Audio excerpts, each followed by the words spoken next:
Kaloka. Kim, hindi priority ang love life sa ngayon. Nagmemeryenda pa raw ang kanyang dawan.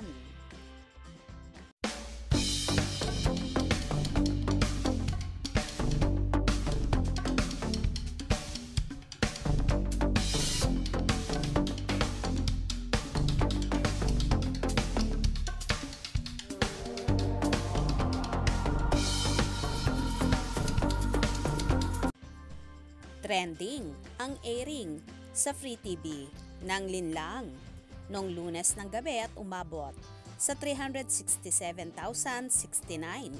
pink concurrent viewers sa Kapamilya Online Live.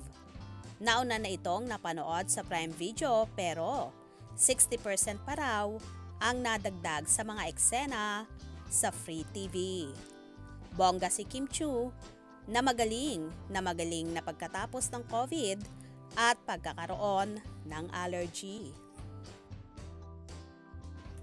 Pero nabanggit ni Kim sa kanyang interview sa TV Patrol na hindi siya naghahanap ng love life ngayon. Sa tanong kung may hinahanap pa ba ang isang Kim dahil meron na nga naman siyang lahat kumbaga sa buhay.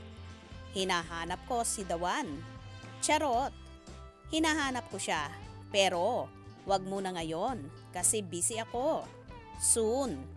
Siguro magmerienda muna siya. Hindi naman. Let's take it day by day and enjoy. Live for the moment and just chill and have fun. Ang sagot ni Kim sa nasabing interview bilang promo ng Linlang.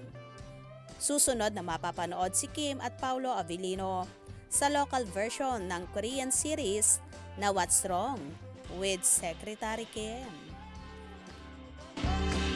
May nahanap tayo sa Kim Chiu. Nahanap ko si Dawan. Ayun na. Pero wag mo na sana na yun. Busy ako. Sige, yung Dawan na yan, for sure.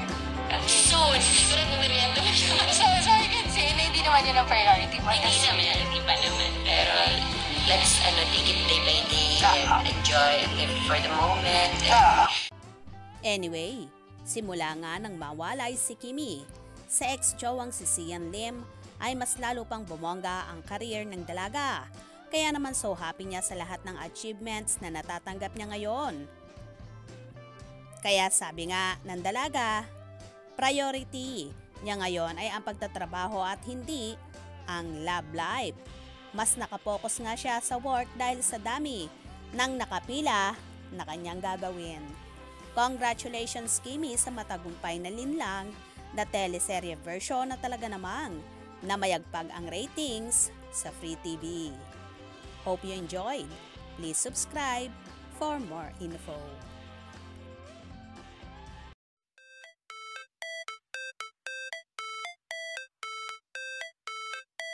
How it's supposed to feel.